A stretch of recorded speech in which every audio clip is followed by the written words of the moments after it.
Oi, pessoal, tudo bem? Eu sou o professor Bruno Benetti Junta Torres, sou professor de Neurologia e Neurocirurgia da Universidade Federal de Goiás, e é um prazer muito grande estar aqui conversando com vocês nesse curso de atualização que está sendo promovido pela CECAD e pela Anclivepa Brasil, e é um grande prazer, uma grande honra, eu agradeço pelo convite, a gente conversar um pouquinho mais sobre esse tema tão fascinante que são as crises epiléticas e a epilepsia.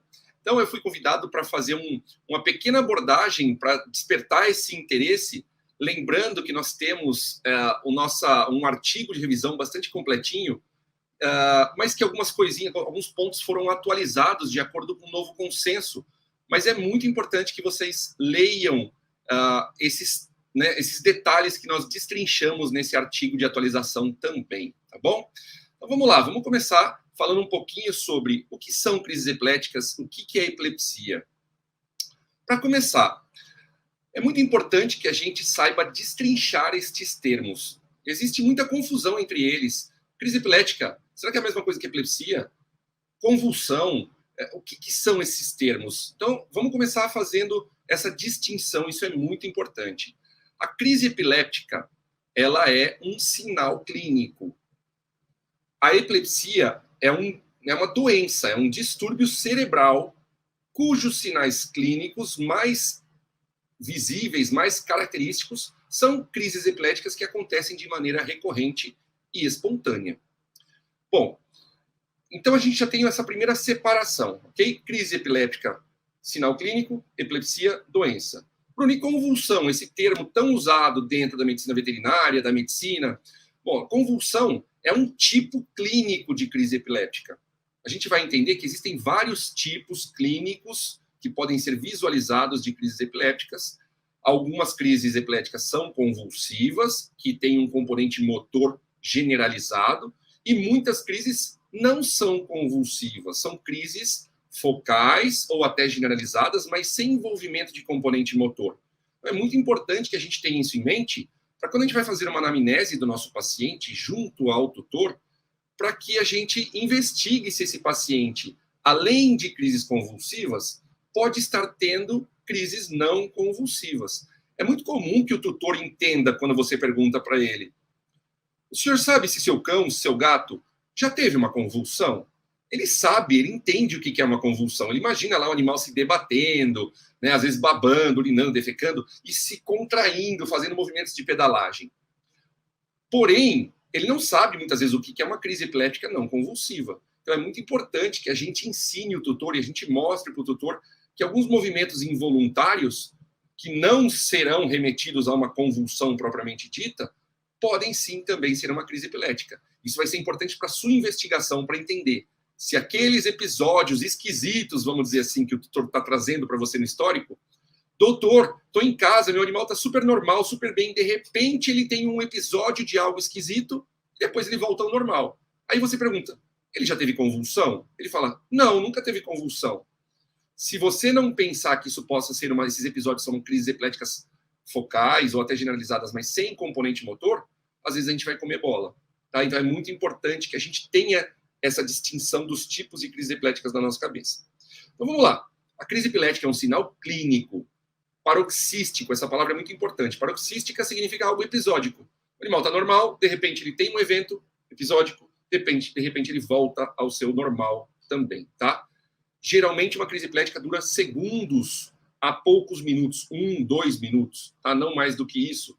Acontecem crises epilépticas mais longas. A partir do momento que uma crise epilética perdura por mais do que 5 minutos, ela vai ser chamada de status epilépticos. E aí, claro, isso implica numa maior gravidade e num prognóstico um pouco mais desfavorável. Os sinais de uma crise epilética vão depender muito da região cerebral que ela está sendo iniciada. Então, existem crises epiléticas que vão iniciar, por exemplo, na região frontal e podem causar distúrbios comportamentais, assim como também acontece no lobo temporal. Algumas crises epiléticas podem surgir, né, o que a gente chama de zona epileptogênica, da região occipital. Isso pode influenciar em crises que têm envolvimento de visão. Se tiver em córtex motor, claro, o animal vai ter comprometimento motor. Ou seja, dependendo da região cerebral, os sinais clínicos vão ser característicos daquela região. Então, é muito comum, quando um paciente tem uma lesão cerebral, que as crises epilépticas sejam sempre muito parecidas umas com as outras. Mas, ocasionalmente, pode haver uma crise epilética de um tipo no mesmo paciente e depois ele desenvolver um outro tipo de crise epilética. Tá? Então, isso a gente vai ver também com o passar do tempo. Já falei para vocês, a crise ela é transiente e geralmente os sinais clínicos que ocorrem nesses momentos, nesses segundos a poucos minutos, são autolimitantes e esses episódios são involuntários. Sejam eles motores, sejam eles sensoriais ou sejam eles autonômicos. Tá? Então, um animal pode ter uma crise epilética somente de salivação, ele pode ter midríase, salivação, taquicardia, somente esses sinais como crises epilépticas, a defecação, vômito, etc. Então, sinais de distúrbios autonômicos transientes, tá? Paroxísticos. Outros vão ter alterações focais, sejam motoras, sejam elas focais ou generalizadas no todo o organismo. E existem o que nós chamamos de crises sensoriais, que no cão e no gato é muito subjetivo, porque eles não contam para a gente sintomas, eles só apresentam sinais clínicos. Então, a gente vai juntar esses sensoriais com alterações comportamentais. Então, são problemas episódicos comportamentais. Bom, o que está acontecendo nesse cérebro para que haja esse sinal clínico? Alguma coisa, seja dentro do crânio ou fora do crânio, de maneira sistêmica, está interferindo com as sinapses excitatórias e inibitórias desse sistema nervoso central. Existe um equilíbrio entre sinapses excitatórias, mediada principalmente pelo glutamato, que é o principal neurotransmissor excitatório do sistema nervoso central, e o contrabalanceio com o ácido GABA, né, o GABAérgico. Então, esse sistema GABAérgico ele é o principal sistema de neurotransmissões inibitórias do sistema nervoso central. Isso tem que estar em equilíbrio. Se, por algum motivo, seja uma doença de desenvolvimento, né, uma anomalia, seja um problema metabólico sistêmico, seja uma neoplasia, uma intoxicação, uma inflamação, uma infecção, um trauma, um acidente vascular, seja lá o que for, isso pode interferir com esse equilíbrio e isso, então, faz com que hajam disparos hipersincrônicos, como vocês estão lendo aí, né? Uma atividade de disparo excessivo e hipersincrônico que vai elevar o disparo excitatório ou inibir o disparo inibitório. Perde-se esse equilíbrio e são desengatilhados, então, crises epilépticas. Bom, a epilepsia é um distúrbio cerebral, é uma doença do cérebro. E a gente vai ter que entender o que está acontecendo com esse prosencéfalo. Prosencéfalo ou cérebro são sinônimos aí no caso. Nós sabemos que existem duas possibilidades de que a etiologia que está gerando os sinais clínicos de crises epiléticas recorrentes podem estar extracraniano, ou seja, principalmente problemas metabólicos e tóxicos. Então, uma intoxicação sistêmica, um distúrbio metabólico sistêmico pode fazer com que as sinapses cerebrais percam o seu controle e disparem crises epiléticas. Porém, nesses casos, o problema não está intracraniano. O distúrbio estrutural, vamos dizer assim, né, ou funcional, não advém diretamente do cérebro, ele advém do sistema orgânico como um todo. Então, esses pacientes não têm epilepsia. Eles têm o que nós chamamos de crises epiléticas reativas, e isso a gente vai falar daqui a pouco no próximo slide. Então, vamos nos atentar agora para problemas que são diretamente ou estruturais ou funcionais, mas que vêm do cérebro. Isso vai gerar, então, o que nós chamamos de epilepsia. É uma predisposição constante a gerar crises epiléticas de maneira recorrente, de tempos em tempos, e também de maneira espontânea. O paciente não tem controle sobre isso, tá? Nem para não iniciar a crise e nem para parar essa crise, embora ela seja autolimitante na grande maioria das vezes. Bom, nos cães, nós sabemos que essa doença ela tem uma prevalência entre 0,62% e 0,82% em alguns estudos em grandes hospitais de referência pelo mundo. E na medicina felina, nós temos aí uma prevalência que pode ser muito maior, ela pode chegar até 3,5% em dados estudos de grandes hospitais de referência também mundiais. Porém, um estudo mais recente mostrou uma taxa um pouco menor, uma frequência de 0,16%. Então, nós temos uma variação importante que mostra que a gente precisa estudar um pouco mais dessa epilepsia felina.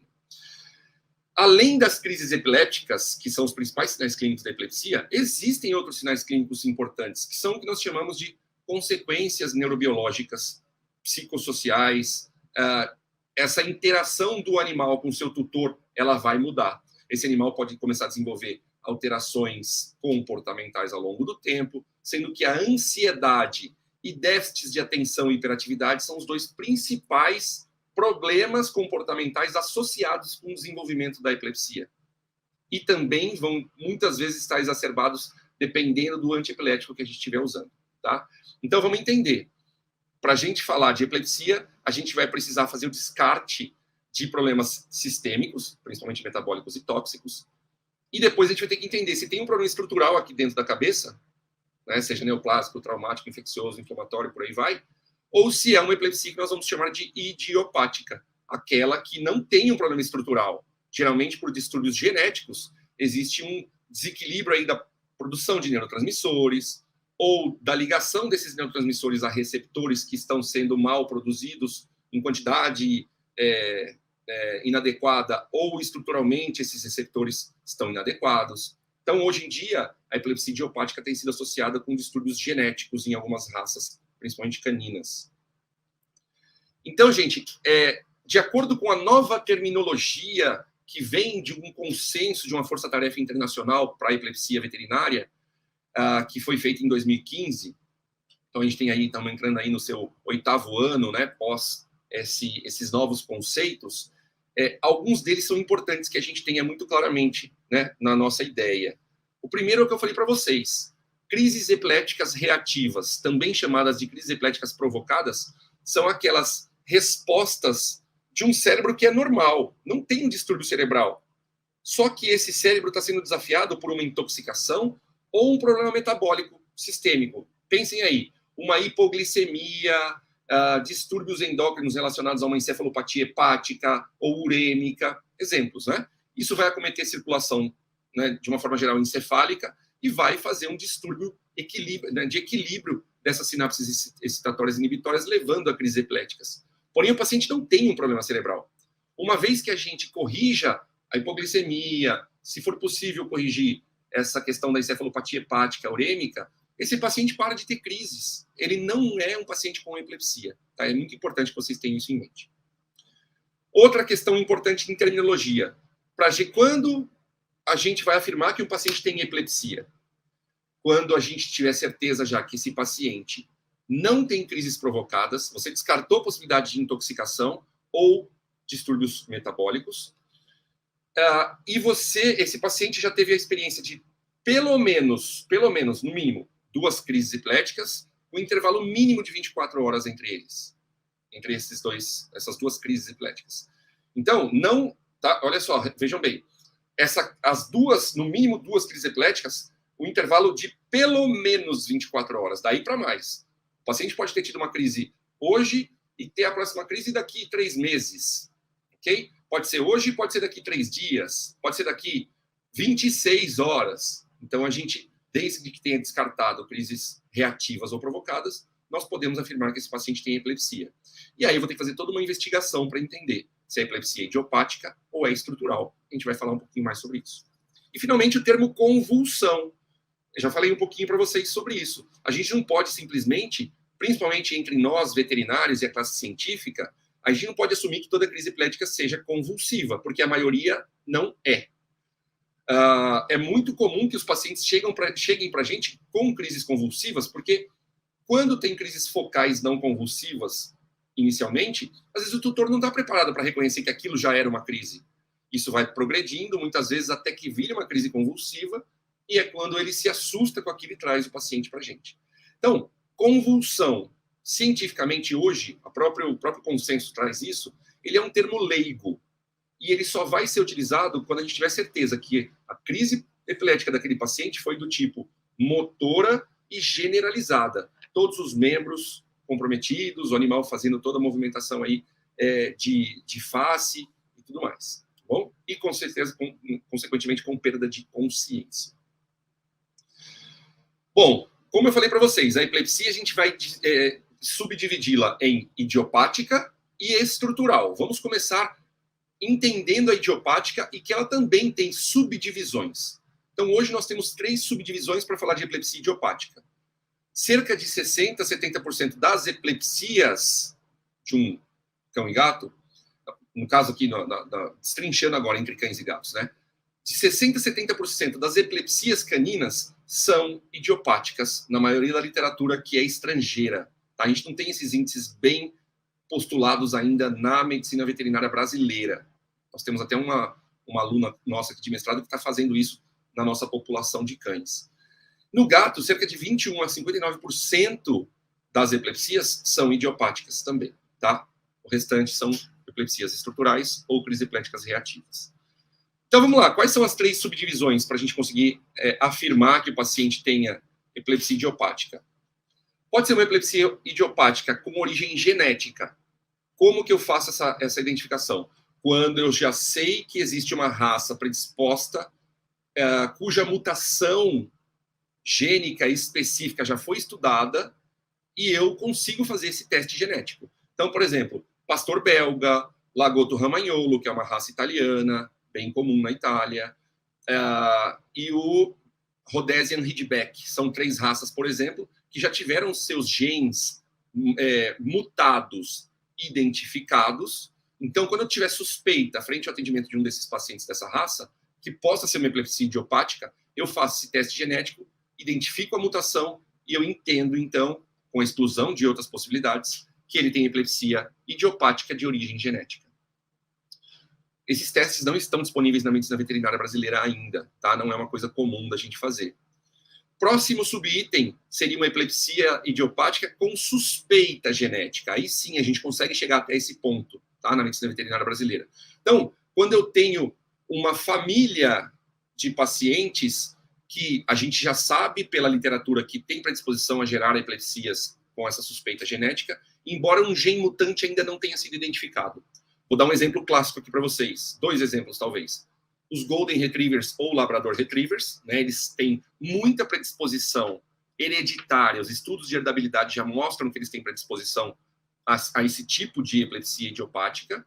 Você descarta todas as possibilidades de ser estrutural, não acha nada. Só que ainda não foi identificado um gene mutante. Talvez a gente não tenha chegado nisso ainda pela tecnologia que está em desenvolvimento.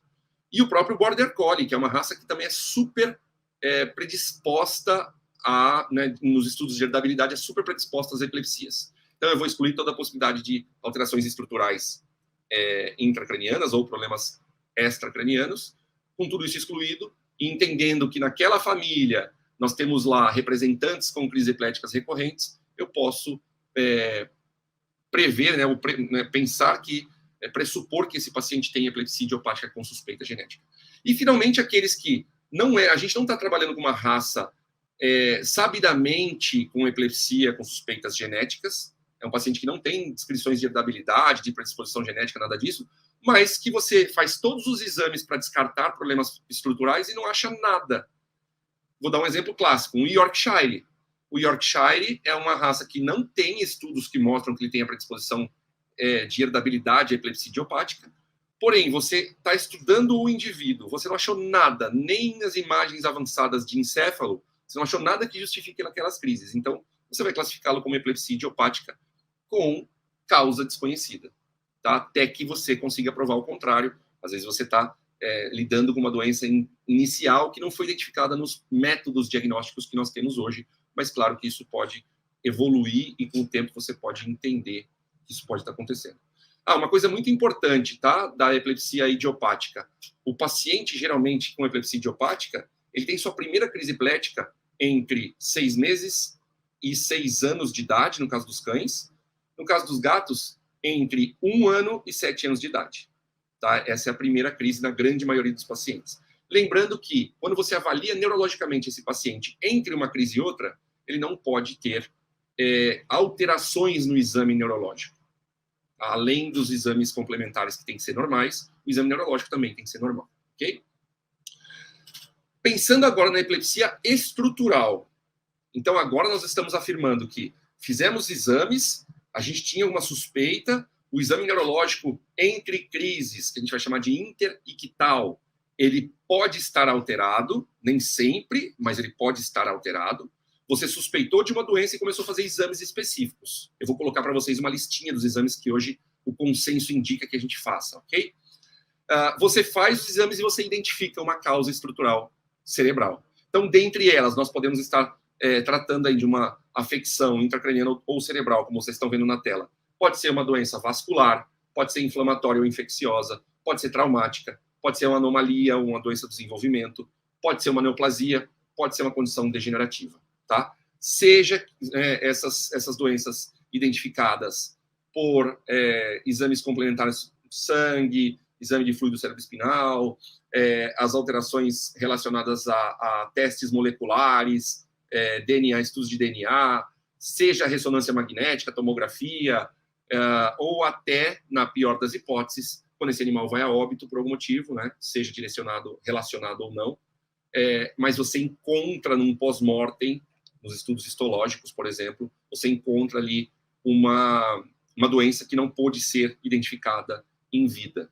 Tá? Então, você vai classificá-lo como tendo epilepsia estrutural.